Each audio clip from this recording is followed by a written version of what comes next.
Through the Noise with your host, Ernesto Glucksmann. Thank you for coming on the show, Stacy Smedley. Really appreciate this. I'm excited to talk to you. Let me give you the quick your street cred. You're the executive director of Building Transparency, a nonprofit that manages this EC3 tool, and you happen to also be the co-creator of that tool, the Embodied Carbon in Construction Calculator. Correct. Which I like the EC3. That's just easier to say. I agree. Can you give us a little, when someone says, what do you do? What do you do for a living or whatever? Can you just give us a little breakdown on what the EC3 is? Sure. So what I do for a living is really try to find ways to reduce the environmental impacts of construction in the building industry. So what are the impacts and how do we actionably reduce them? And starting largely with carbon emissions, because that's what we need to get to zero to really mitigate climate change impacts that are coming much more quickly now. The EC3 tool is a tool that is aimed to help the industry do that. So how can we actually provide actionable data around carbon emissions of materials to really anyone that wants to be able to use that to assess their material choices when they're building a building or selecting a product and purchasing it.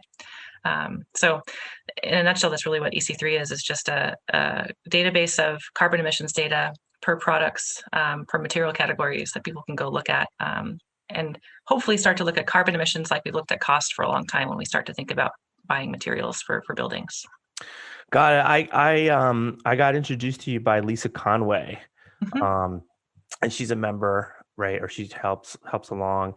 And she, I think I saw either a presentation of hers or something, but she gave me a visual of the tool where, as you're making certain, like you can set a carbon budget, and as you're making selections of certain products, building materials, the amounts, what you're using it for, it kind of tells you how much of that carbon budget it's eating up, depending on your selections, right?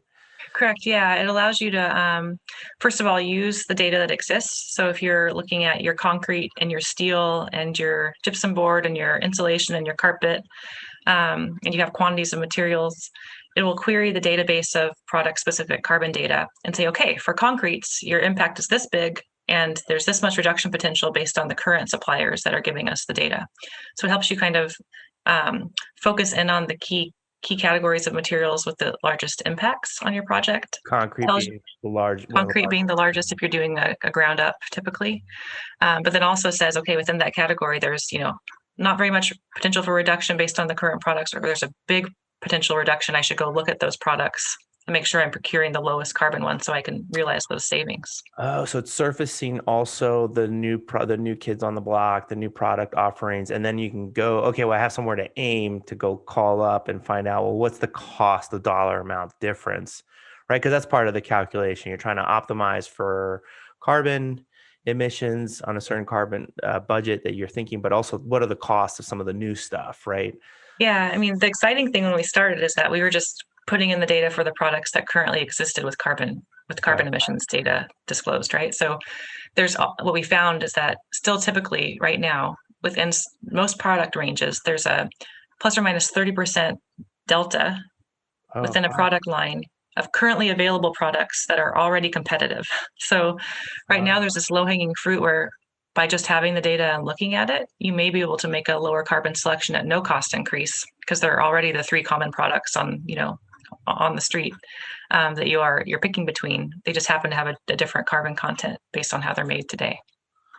Oh, wow. So, and is this this is like a combination of like software tool, but also just a database? I mean, do you do like this collection of information data? I mean, is there like an API that can be pulled into some other design tools or whatever? Yeah, all of that. So the EC3 tool is really two things. It's a database of third-party verified environmental product declarations, or EPDs, that we've digitized. Okay. So largely EPDs are published PDF documents that a manufacturer invests in. Ouch. someone verifies and publishes. Okay. It goes on a website, and a person like me in my job at Skanska, where I was, a sustainability person looking for this data, would go to a website. I'd find the PDF document. I'd download the document. It would be, 20 pages long. I'd find my little carbon table on page 12 that I wanted to pull the carbon content, number out of. I'd put it into a spreadsheet. I'd go find the next PDF document for the next product that I was looking at. Okay. And then I'd have this Excel document where I do the comparisons. So what EC3 has done is basically sourced all the PDF documents, created scripts to machine read them into digital format, and then allowed folks to very quickly search and sort them based on performance metrics and carbon content. So we've digitized the EPDs and into a database that we use for our user interface to allow kind of comparison, selection, and project accounting. But also any other tool that wants to use that kind of data can pull our EPD database through an API into their tool. So, oh man, you liberated these from PDF hell, and I bet the role you just happen to be the person who was like, why am I pulling all these Adobe PDFs? Just extract these 2 points that I need. So I guess for that, there's going to be a lot of sustainability officers out there that should be thanking you every day, right? Well, I felt the pain, and I was doing it, and I was thinking to myself, if I'm doing this every time I want to compare these products, and there's hundreds of me doing the same thing, and what if we could all just not have to do this and go to one place and have the data that we need? So that was really the kind of that little, the nexus of the creation of EC3 was, how do I make this easier for myself, but then also, how do we make this easier for everyone? Because we can't just have me able to do this. It needs to be the industry. And that's, kudos to Skanska for seed funding that idea when I had it in my job there, and giving some innovation grant funding through their internal program, but also enabling it then to be an open access free tool that got moved outside of Skanska to be incubated to ensure that industry would use it. Wow. I mean, and that's another big decision point, right? Like you could have made this a proprietary system that you pay for, like a library or something, a subscription-based model, but you guys went by way of open access. What was the decision, or what was the calculation there? Obviously, getting it into more people's hands, reducing the barrier of usage is probably the wider goal, right? But still, think, database collecting, data amassing, visualizing, that stuff's expensive to do, right? Yeah, so I think that what I've learned, and I'm an architect by training, never got licensed, but that's my background, and then went to construction 8 years ago, and now I'm running a little tech startup software nonprofit. But what I've learned is that, and this is our software developer Sea Change, really coaching me on this. The tool actually isn't free. It's paid for, and it's paid for by large companies that have very forward-thinking goals that want to be able to inform and use the tool, but also ensure it's free for everyone else. So it is a paid-for tool. It's just paid for by our industry partners versus by every single user having to pay a licensing fee. I presume these industry partners are some of the folks that actually make the products that have... It's the manufacturers. Largely, it's the building owner developers that are building buildings and want to have this data available, but also want, the more people that are using this and asking for this data, the lower carbon products we're going to get, and the more it's going to be a positive impact for their buildings, but also everyone else's. So it's largely building owners, it's architects, engineers, contractors that want to be able to use it within their practice. And then it's manufacturers that want to make sure their products are being, disclosed in the tool. They want to understand how the tool is going to search and filter their products, things like that. So it's the whole gamut in terms of who we currently have supporting the process. Do you have a freemium version of it to be able to access it if you're new, you're going to buy a building because you're expanding your business and you want to make sure that you do a build out that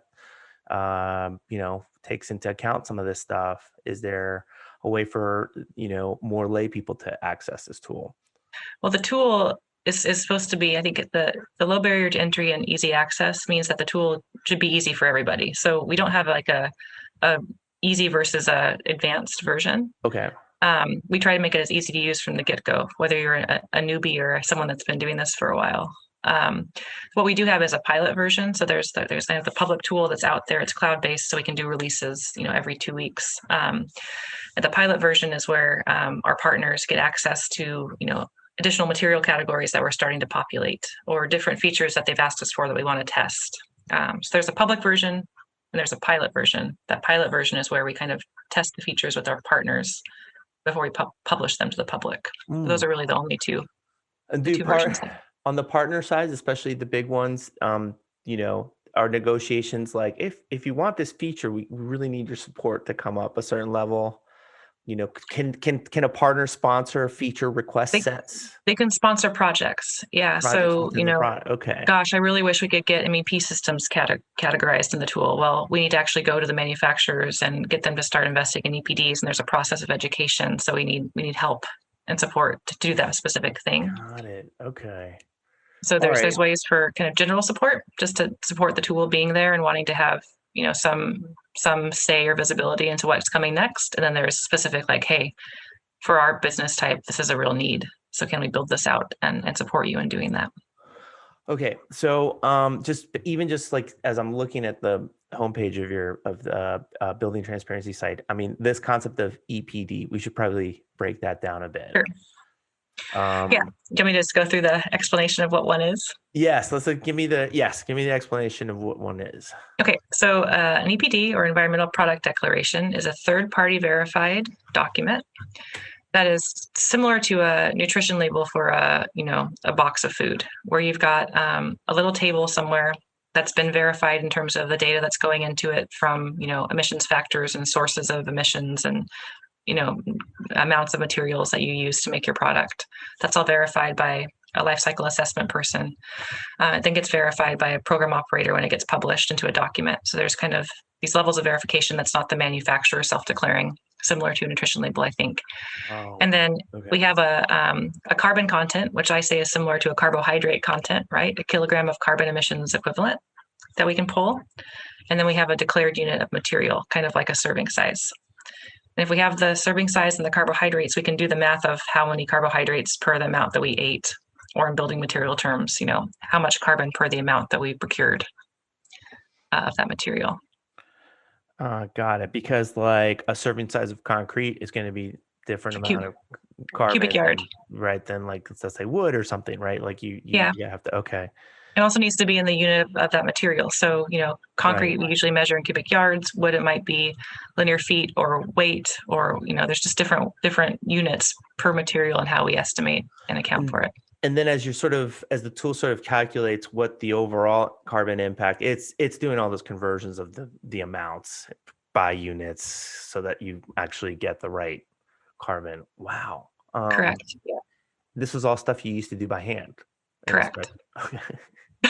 That's awesome. I mean, I'm just glad that this thing exists. Like it just kind of like part of me, well, let me back up. I just had a great conversation with Jason Howell, who's a financial advisor, family wealth advisor, who has basically taken his firm into sustainability, SRIs, and just looking deeply into it from an investor perspective. And one of the challenges that ESG, environmental, social governance ratings is that a lot of it is still self-declared or self-reported. And there's just not a lot of consistency and standardization of what that really means. So it's the risk there is that people are declaring themselves to be greener or green in a way that's misleading, right? And then there's investment pools or investment, mutual funds and other things that are collecting these companies, making their choices based on what those things are declared. And that's where you're running into trouble. And just recently, the Securities and Exchange Commission put together a climate and environmental task force of enforcement people, about 22 of them. So it's not like the biggest group in the world, but enough that the reason they do that is because they started to notice that, oh, wait a minute, this is not accurate, factual. So there's a lot of perhaps, I don't even know how to describe it, but there's like a lot of misleading information sort of feeding into what that is, right? And so here come the cops, or the referees. They're going to start looking into this, and somebody might get caught overexposed or making claims that are not accurate, right? So on the flip side, though, this sounds really like you guys, on the other hand, here at these EPDs, it seems like third-party verified. They're published. Seems like there's several levels. I mean, do you feel as the pro in this space, do you feel like these are pretty concrete, not to use that word again, numbers? Like, are we really getting to how much carbon is really emitted by product, by class, that kind of thing? Yeah, so I'd say we're getting there. So, Okay. Again, I feel like this embodied carbon space is kind of like an onion, and we're peeling back the layers of this onion. And as you peel one layer back, there's another layer. So where we are today is that EPDs are based on product category rules per material, where you're getting, some guidance on what to include, what unit you need to use for your declared unit, what stages of carbon you're include, all these things. Okay. The one part that's still not required in those largely is if you're using average or supply chain specific data to get to your numbers. So one manufacturer of concrete might have a cement plant specific number for their cement content, where they say, I've got my cement from this place and it's got this emissions factor for that cement plant. This other guy might be using an average number for that cement plant right now. How does that, wait, break that down just in basic. Like, so concrete has ingredients. Concrete has ingredients. Cement's one of the largest emitters and the largest ingredients of concrete. When you're doing the math at the concrete mix level, a concrete supplier has a certain amount of cement in their mix that has to have the carbon emissions factor attached to it. Okay. Right now, it's not required that they use their actual cement plant emissions data.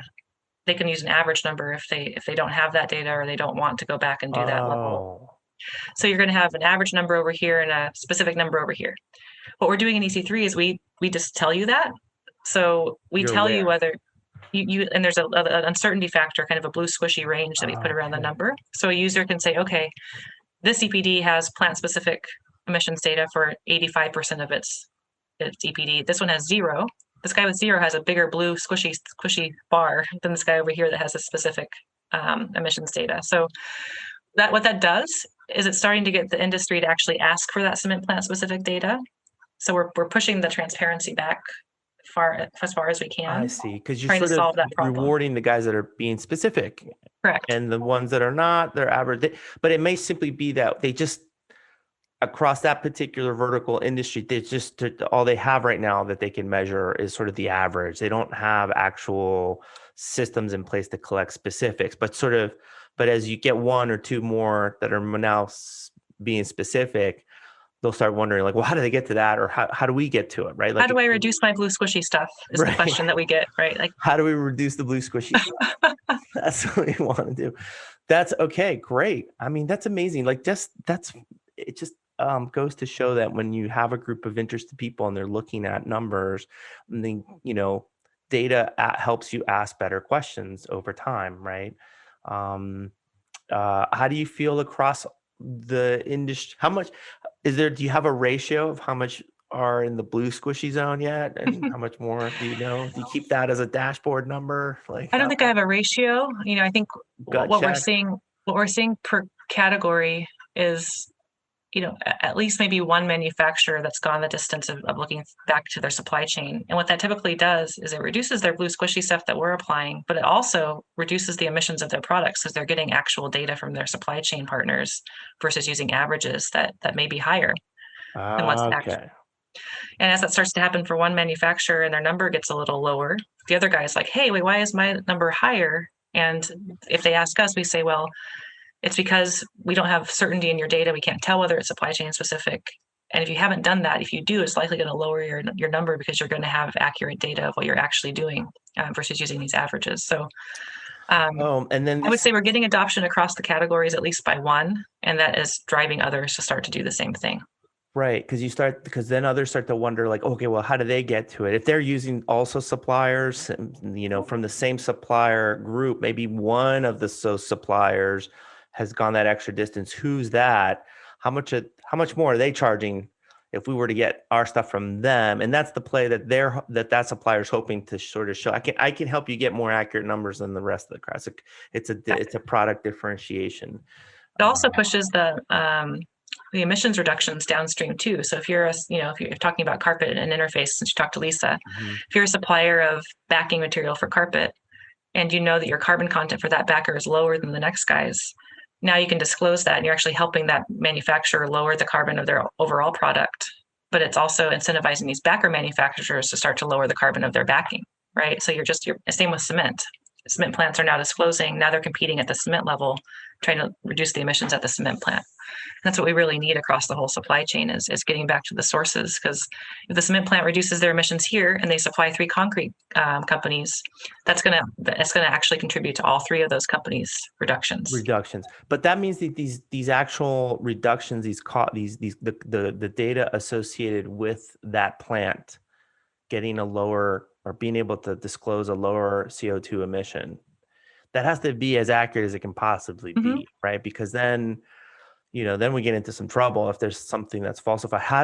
You just mentioned it earlier that there's some assessors that come in there, life cycle assessments, but can you speak to a little bit? I know that that's not probably the zone that you're in, right? You're dealing with just managing the software to get this thing. No, we're in all the zones. By managing the software, we have entered all the zones. You enter it all, no matter what. Well, what's it like? I mean, how extensive is that process to get specificity? Yeah, so the life cycle assessment process, is a professional that understands how materials are made, right? And they're going to that actual manufacturer's facility. They're likely looking at all of the operational energy consumption bills and ways that's being accounted for when it comes to how much energy that plant's using, where they're getting their energy from. And then they're saying, okay, that this product is made of these things. Do I have the supply chain specific data from your suppliers? If so, I'm going to go get that and use that. And they go back to the plant of the backer material, and they say, okay, your energy consumption is this, and your process of making this thing is that. And they calculate the emissions factors of all these things and then multiply it at the product level by how much you're using to create the product. Then that assessment, once it's done, goes to typically an external verifier to just verify the LCA. So another expert will go verify that LCA work. And then a program operator is the one that takes all that work, puts it into the kind of PDF format that's standard, checks it again at a high level, mainly looking at, okay, it says it's this many kilograms of CO2 per unit. Gosh, that's an outlier. It's way higher than I expect. I need to go back and check something. So kind of a higher level gut check at the end. And then it gets published with that program operator stamp. It tells you who verified it from the LCA perspective. So that's the current process. I think that what we're seeing and what we've advocated for, I don't think this will ever be the case across all materials, but for ones like concrete, where that 80 to 90% of the emissions are coming from one supply chain factor, and that's cement. We're now getting cement plant EPDs. So we have EPDs informing EPDs. So the same process will happen at the cement plant for their data. It goes through all that third-party verification, and that EPD gets linked in to the concrete supplier EPD. Right. We may not care if that happens for the aggregate or the binder or something else that's really tiny from an emissions standpoint if we're getting to 90% of it with the cement. I see, because that's just the bigger impact there on that. And then what's this? Does it get continuously verified? I mean, once that gets done, is there an annual process to this? I mean, presumably some of these manufacturers of these products are reinvesting, just like Interface and their tiles. They keep reinvesting on even reducing, going beyond net zero is their goal, right? Or that their actual carbon sink for their doing business with them, right? So there is a validity period for the EPD once it's published, and then it will expire. And I can't remember if it's the same for everyone, but it's typically in like the 3 to 5 year range. Okay. I don't want to misstate that. I don't know if it's always 5, but I know it's within that range of time. But then for a manufacturer like Interface that's investing very heavily in EPDs, it's up to them whether they want to, resubmit an EPD for verification before that time period is up if they know they've gotten a better product. A better product at a lower price, at that, not the price point, but just the reduced carbon. Yeah, so if they say I had this tile, it was here, we've now optimized it to here, and it's been 2 years. I'm going to go through the process again, get the new data verified. They'd have to invest in that again, but then they can sunset that old one and replace it with the new one. Right. Presumably, then there's a race to the bottom with reducing carbon on a product class, right? And I'm sure a lot of decision making around that is also just like looking at what all the competitors are doing, right? So everybody got specific and everybody's pretty equal, but new type of machinery or new type of process that can come out, they'll want to push that further. And yeah, this is great. So because I was wondering, like, in the future, it'd be nice to see 2 price points, right? You have your price of the product, and then you have your overall carbon footprint of it, right? I call it so we cost estimate in construction, right? That's what we do. We estimate costs. We provide a bill of materials with a unit cost price for each material. And really, the way I think about it is that we're just adding a carbon estimate. So you have the same bill of materials, you have your cost per unit, and then you have your carbon per unit.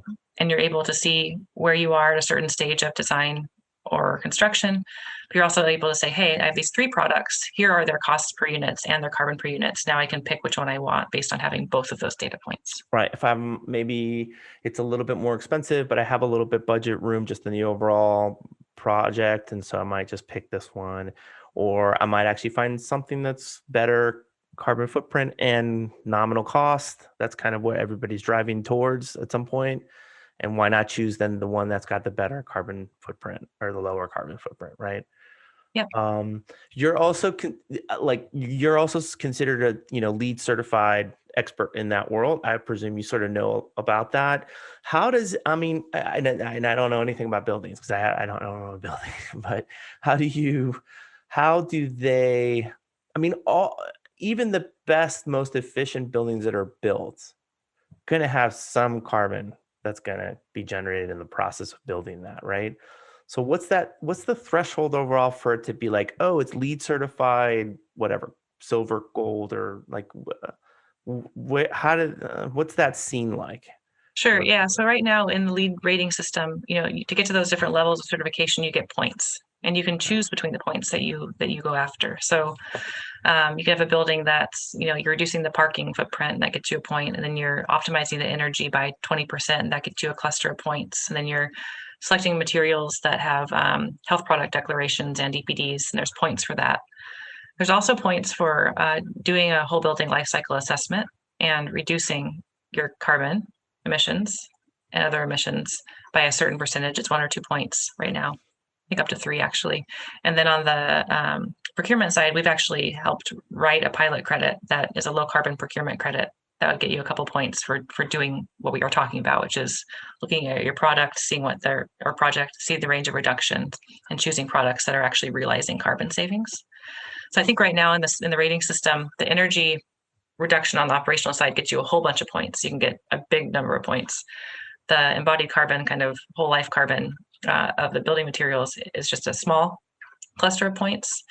What I'd advocate for is that we kind of even those out, and there's kind of a whole carbon bucket within LEED that allows you to get points just for reducing everything to a certain level. We're not there yet. It is represented in LEED. It's just not kind of equally represented with operational carbon right now. And I presume that the abstraction that they have with the point system is partially so that you can actually set attainable, goals. And then as things get better or more accurate in reporting, and, as we can trust more and more of the carbon footprint emissions, I presume they can adjust the points. You get more points for that, right? Can you prove it to me that that this carbon credit or whatever is just as accurate as it can possibly be? Yes. Okay, great. Then let's just award more points to buildings that go down this path, right? Yeah. I also think it's just, yes. So sorry about that noise, but sure. Yes, every rating system, every version of the LEED rating system can do updates in terms of how many points are assigned to things, or if they want to add additional points, they can. That came out with just requiring EPDs in LEED version 4. So before LEED version 4, environmental product declarations weren't even accounted for in the LEED rating system. actually give them credit for starting to give a point for just asking for EPDs and getting 10 or 20. That really started helping the adoption of EPDs, a handful of years ago, if not more. But I think over time, in the next versions of LEED, I don't think that as an industry we understood the importance of embodied carbon, of these carbon emissions of materials. It's been something that's just kind of exploded in the past 5 years or so for the larger industry to understand. So as LEED starts to understand it, I would assume that it'll become something that's more prevalent in the rating system too. So where did the concept of EPD sort of begin, or what, getting that Adobe PDF, that PDF together? Like, I don't know. That's actually a good question. The farthest I can track back is just disclosure, right? There was similar to how we look at health or VOC content. People just wanted to start getting disclosure of environmental impacts.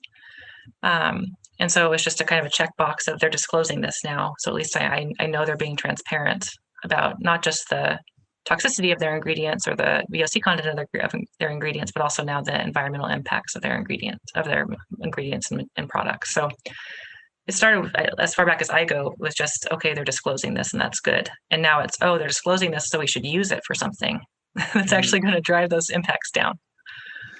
And I guess with disclosures and kind of this sort of database tool that's available to actually compare and contrast, then that creates more a possibility for people to simply request that of their companies, from the investment perspective. So you own a bunch of stock, you're wondering, what is the company doing with reducing their carbon footprint, and in many cases, just simply reducing their risk to climate change issues? Like, how aware are they? Are they disclosing that in their annual reports? If they're not, I mean, this is okay, that's a question you can ask, right? As a shareholder, like, are you using EPDs when you build out the next factory or your next building, right?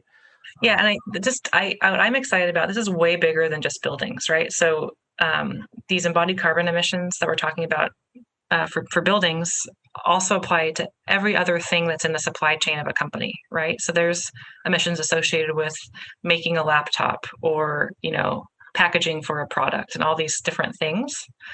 And so we're just we're focused on the building side, but it's really a bigger question is that company accounting for their supply chain emissions, just generally? Are they thinking about the emissions of the products they're making and the buildings they're building? So I think I would love to see EPDs for everything. I don't know if that'll ever be the case outside of the building industry, but there's got to be accounting methodologies for things outside of building materials too, to really answer that question. Have you seen anything like this in other product classes not related to the building construction? Yeah, I mean, we're starting to get EPDs imported to EC3 that aren't building material related. And so we put them in other category right now because we're like, wait a second, that's not a building product. That's like the aluminum that's used to make a, widget or a car or something. So I can see the future, and I typically go kind of future state in my Stacy brain for these things. I also would love to see it on food. You can get an environmental nutrition label next to your actual nutrition label on the meat that you're buying or the package of macaroni and cheese. Yeah, just reducing, just calculating the cost of what it took to get those tomatoes from halfway across the world and the energy costs associated with that. Would be nice to compare that with like the tomatoes that were grown nearby, right? And at least give you some sense of what that carbon costs, consumption, right? Because right now it's just not there. It just doesn't. All you see is price and just some sense of like, we should be doing better in some ways, right? Do you see? Is it possible? I mean, it's in your name of the nonprofit building transparency. I mean, do you see this other category becoming something where you're like, well, where's the other nonprofit that might take on the food sector or might take on other product classes? Yeah, I mean, I think I think our board would probably kill me if I said we were going to look beyond building materials because there's so much to do within that space, right? Okay. But Don't get in trouble on my show. Remember, I know in my brain, like feeding transparency. What I don't know, there's other. Of course, there should be the same kind of accountability and kind of process of open, verified data that's giving the consumer of whatever it is the ability to look at the carbon or other environmental impact costs next to the dollar cost. That's just the future state we need to get to. Have you been pulled into like other like other groups, other associations to talk about how you got to this? Actually, the one that I have that was interesting was the clothing industry. Okay. How much carbon does it take to make that pair of jeans? How much recycled content does that pair of jeans have that drives its carbon down because it's not new material in that pair of jeans? Could there be a tag that's similar where it's giving you the carbon content on your clothing items? Effectively, that, I mean, just being able to potentially, like when you pick up the product at the end of its life cycle, and if it's something that can be reused with a lower amount of energy in the reuse of that product, let's just say that there's some difference than using raw materials. Like not being able to account for that or be transparent, it kind of hurts the innovation investment for that, right? Because you kind of like, well, why am I going to invest in this if I can't declare this against my competitors, right? It's at the end of the day, it's about, can I get some characteristic of my product that's just a little bit better than the competition, so that the buyers that are desiring these products kind of go, yeah, I want that more, right? I want that thing that, and right now, I think there's just a huge desire for reducing carbon emissions from everybody. But the question is, like, how can I just make that as quick of a decision as the price point? Oh yeah, that's a better price point than this other thing on Amazon. But how do we get to that, right? Yeah. So let's not freak out your board though. But is there what's vision? I mean, you guys must have a strategic vision and plan for obviously the product set, but is there something around the corner that you see is forming more? I guess you said the clothing industry is one example. I think there's LCAs happening, life cycle assessments happening for things beyond building materials. Those things already happen, whether it's just at the supplier or manufacturer level where they want to understand this stuff, or it's for internal reporting, or there's other databases for other materials. The process of getting those LCAs verified into a version of an EPD. I started to dig into this a little bit on the food side. I found one food category that was looking at how to do that. But I think from my perspective, if other sectors can learn from the process that we've gone through in the building industry to get to this data that's verified, that can then be digitally displayed and disclosed, that's where I think we can provide input and value now, just in the model that we've developed in terms of how this data flows and how it can then inform databases and be on products and get to the place where it's even policy led. Does this sort of LCA becoming one of these assessors, these assessment folks, could this be a growing new job category? It already is. Like I have a tendency on LinkedIn to post every green job that comes through. I post it to my feed and it's like, here's another one. And I would say that more and more those are supply chain focused, they're life cycle focused, they're circular economy focused, they're reporting focused for people that know how to report this stuff, for all these companies that are now realizing they need to do this. So I think the metric I put out there a little while ago is that there's like 2,000 jobs with sustainability in the title on LinkedIn right now.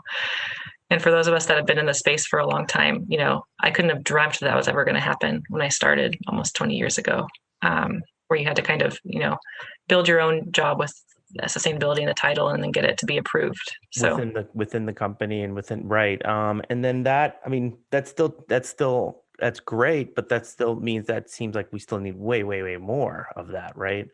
And then the question here on sort of the supply chain, this is the question I just generally ask in general, going through, what's your sense of some of these companies, the benefits that they may have gotten, intangibles, going through, getting no one wants to have their books opened and then assessed by an auditor and go through all that. Like, I don't know. I like, maybe I don't even know what's in there that I don't really want to know. Right. There's this sort of like this desire of like, it's going to be a lot of work, how much of a potential improvement, but despite all that, my hunches are the more rigor you apply to your processes, even if it just feels like yet another thing I have to do on my task list of every day, the better the long-term results exist, right? And so there's some data around all that for sure, but what's your sense of that? Well, the exciting thing for me when it comes to kind of optimization from a environmental impact perspective is that it's one thing that proxies well to cost reduction. That's not been the case for a lot of the other sustainability aspects that I've been involved with, right? Where it's a cost add to do something different. But in this case, if you're thinking about a supplier who's trying to reduce the amount of water they consume or the amount of energy they consume, or the amount of materials they're including that are new, so they're looking for more recycled materials.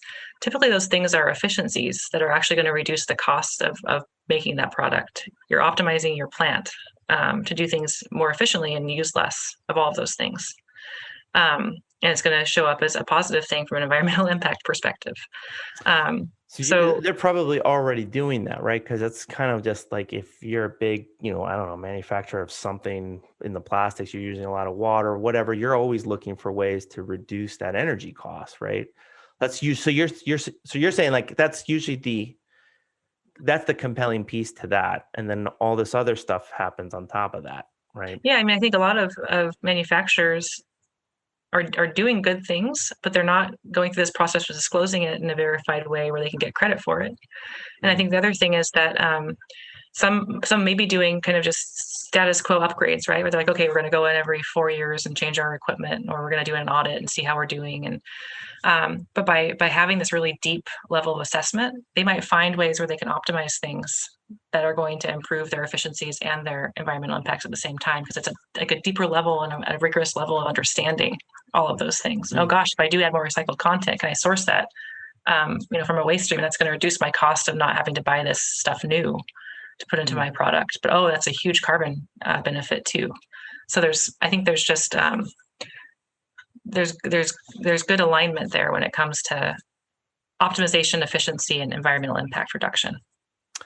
Is there when you go through some of this, is there like some seal stamp of approval for a project? I mean, if I use your tool to figure out reducing my carbon footprint for the build out, if I use the tool, order the alternative products or the processes, and then build it out, I mean, is that then I got to go to these LEED certified folks and sort of show them what I did? Is that the stamp of approval everybody's aiming for, or are there others in there? There's others. I think we're still early days, right? This is all still like the tool has only been from conception to now. It's been 3 years. So 3 years. So 3 years ago, you were Excel spreadsheets, PDFs stuck in that world. Now, API, robust delivery of this data, collecting this. With over 13,000 people or users accessing it. Oh my God. Okay. Yeah. Okay. And you have time to talk to me. That sounds like a thank you. Well, this helps us get folks excited that they can go do this too. So it's helpful for us to do these talks. I can't remember what the question was though. Well, it sounded like that there's just a lot of energy pushing through with this. How this is reporting. So I think early days. So what we're seeing is just large owners and builders of buildings, whether you're a contractor or whether you're an owner, wanting to just start accounting for this, making the easy reductions that we know are there today, and say, okay, our buildings today we can get to a X kilogram of CO2 per square foot today. And that means tomorrow or in 5 years from now, we want to be at a 20% reduction against that kilogram of CO2 per square foot today. So we're just in the process, I think, of seeing what's possible right now and starting to use tools like EC3 to say, okay, this is where we are.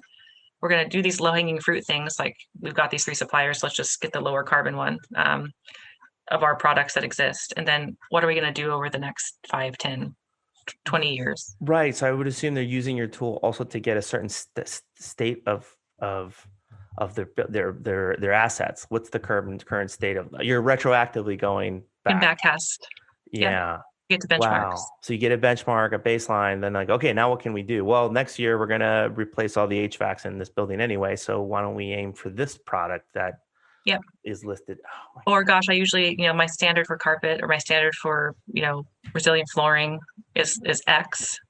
If I just change the standard to Y, that's a 20% reduction times the square yards of carpet or resilient flooring I use. Yeah, and it's attached to the actual tool, so you can actually see the difference. If you were to swap that out, put that one in, you see the reduction. It's not just like I got to research it and find like, well, do they make carpets? Who makes carpets that might have a lower carbon? It's all pulled into this. Wow, that sounds exciting. Who else is coming in with support for product? I see some logos here at the bottom. It's like peeking at my page, EC3 partners. I mean, you got some pretty big ones, Microsoft, Autodesk, obviously design those guys. And then, a lot of builders, product manufacturers, Perkins and Will. Like this is me, not even in your industry, just kind of picking up some of the logos. Do you are they calling you or are you calling others? Like, what's that like at the moment? It's both. So there are materials that we already include that we want to get more support from industry on. We've included a certain set based on where they are in a building and how much impact they have. So we're actively engaging, saying, hey, we've got your data now. Can we work with you to make sure that we're representing it correctly from a filtering perspective? Have you reached out to your, if it's an industry org, your members, so they understand this? How can we support you and helping make EPDs, actionable and equitable for all the suppliers? There's other manufacturers or industry organizations for material categories we don't have that are reaching out and saying, hey, we really want to get in the tool. We want to have our category represented. Our suppliers are asking us about this. What do we need to do? And how can we partner with you to really help get that included? So it's happening from both sides. And then the architects, engineers, contractors, our partners are really keen on, again, working with us to make sure it works for them in their process. So if I'm a GC and I want to build it into my estimating, let's make sure it works for me. And I want to show leadership and have my company attached. And then the owners are the ones that are really thinking about this from a benchmarking and kind of enterprise level. I want to do this on my projects. How do I make sure that the tools and resources are there? Have you considered or kicked around the idea of open sourcing the product itself? It is. More. It is? Well, so it's open access to use. It's also the code. The code's on GitHub. There's for both the user interface and the database. Here I was about to have try to convince. Okay, all right. Yeah. So you're looking for developers also to help you along, any volunteers? Yeah, I mean, I think again, if the data is there, we have a software development team that's built the user interface the way that we've used it. If someone else wants to go try something different with it, expand on it, they're more than welcome to do so. It's an ecosystem. Oh man. Wow. And then, and just kind of to touch on, the last point, what could you use more help on? Like, what do you think your group would like to get some more calls or emails from on this? I think, there's a lot of work right now on one of the projects we're working on is how we create a digital standard for EPDs from the get-go. So we call it Open EPD, but it's, a digital standard that an LCA provider and a program operator could use to input the information and create a PDF out of it instead of the reverse. The other way around, right. And then push it to our database at the same time. So we're not having to do that machine reading anymore.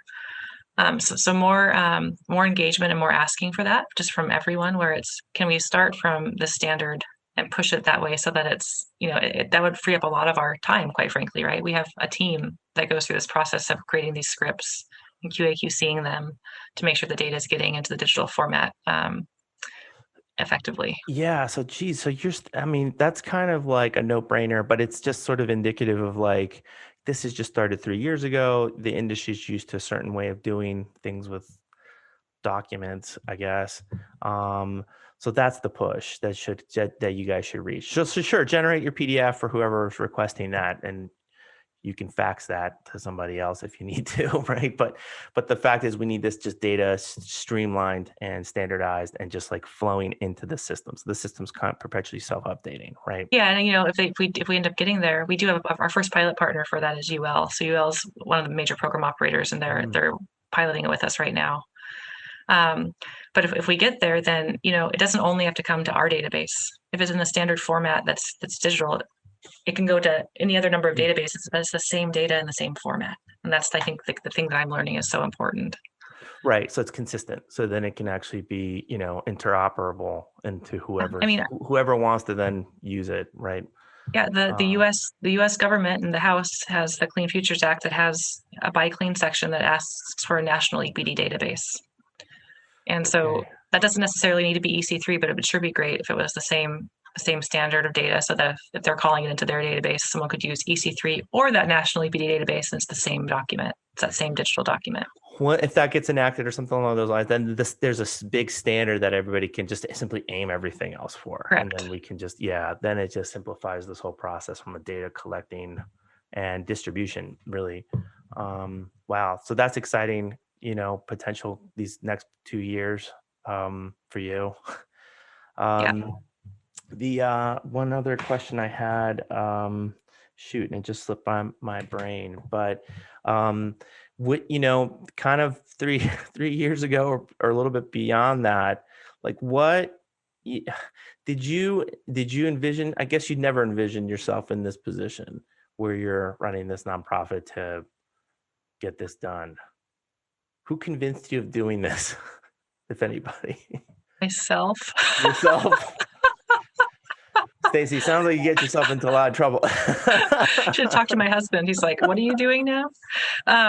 But no, I think the whole process of the tool was that we conceived of it at Skanska. We got Microsoft to support it and pilot it on a job. We then decided collectively to move it to a University of Washington group called Carbon Leadership Forum to incubate it in a place where it wouldn't be at Skanska or Microsoft.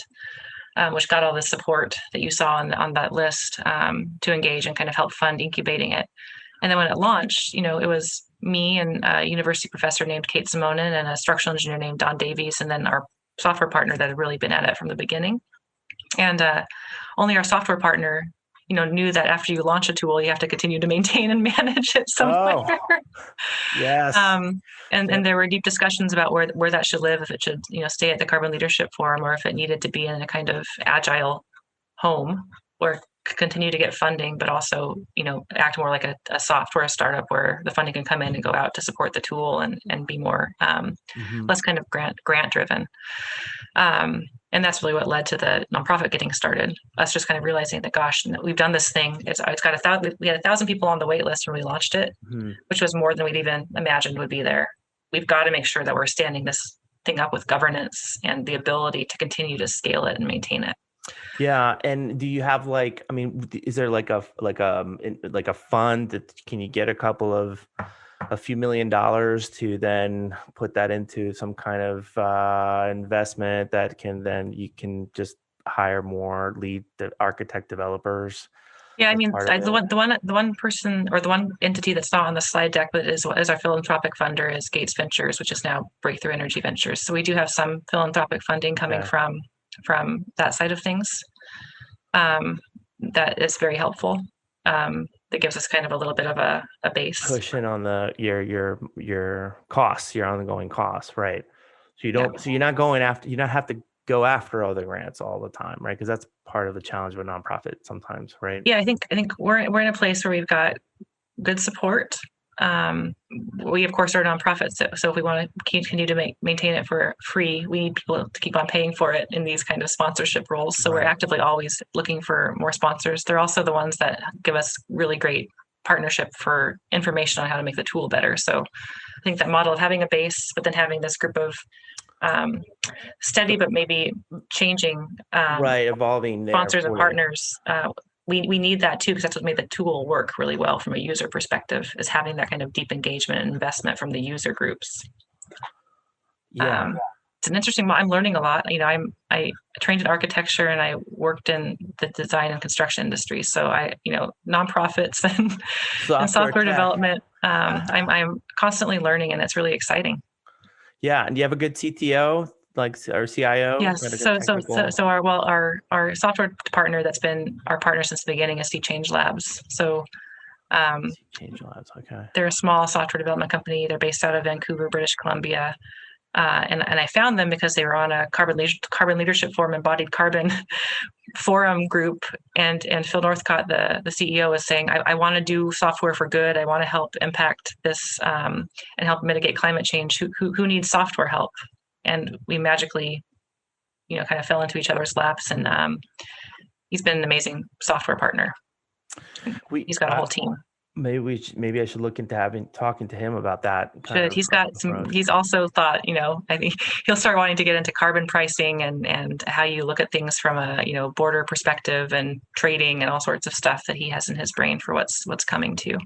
Do you have any good case studies from? I mean, given the fact that you can see 13,000 users sort of tinkering in the software, do you reach out to some of them that have all right, we did a baseline and we aimed for a reduction? Do you have a way or a mechanism for them to sort of share the stories of now into year 2, year 3 that you're in, to kind of surface the utility of this tool? Yeah, we have. So again, our pilot partners are the ones that have been kind of in it, right? So they provide us with those good case studies. We've also we don't go in and look at everyone's projects and data, but what we do have people reach out to us and say, hey, we used the tool and this is how we used it, and they share it with us. We have a group of owners called the Owners Carbon Action Network that we've developed. That's not just pilot partners, but others that are in this space that want to share case studies. So I think it's an area that we could do better. But we are starting, I think also, again, 3 years. We're just getting projects that have been through the whole process. So I think as we get a little more time under our belts too, we'll be able to see projects that started in the tool and got all the way through procurement, because that's a kind of the cycle of construction too.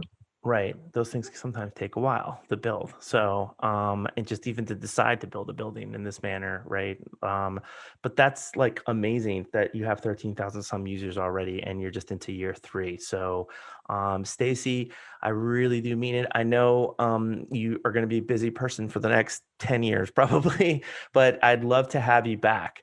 And let's just make sure that as you kind of debut a new product cycle or new version, just open door, I'd love to, have you on the show and keep that conversation going with us. Okay. I would love to. Yeah.